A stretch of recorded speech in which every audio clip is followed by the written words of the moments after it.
We have a brief special word tonight about a very special man whose story you should know about, in part because his story will be told for generations to come. Robert Howard might have been the toughest American alive while he was among us. Bob was the only man ever to be nominated for the Medal of Honor 3 times for 3 separate acts of staggering heroism in combat.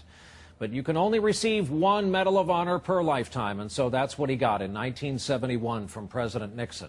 That's not all he got, though. He received 8 Purple Hearts, 8 of them. There were Silver Stars, 4 Bronze Stars, 2 Distinguished Service Crosses. It's believed Bob Howard was the most heavily decorated American veteran of the modern era, period. He was a proud product of Alabama, and he let you know it. He was a Green Beret, Special Forces. While technically he fought in the Vietnam War, he fought in Laos and Cambodia and all kinds of other places where we were once told U.S. forces weren't fighting at the time. In one 54-month period, he was wounded 14 times. He served 5 tours of duty in Vietnam, and in recent years he loved his trips to Iraq and Afghanistan to visit the men and women in uniform and in the fight there.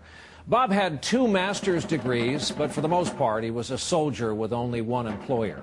When he retired from service back in 2006 as a full colonel, he'd been an employee of the U.S. government in all for 50 years.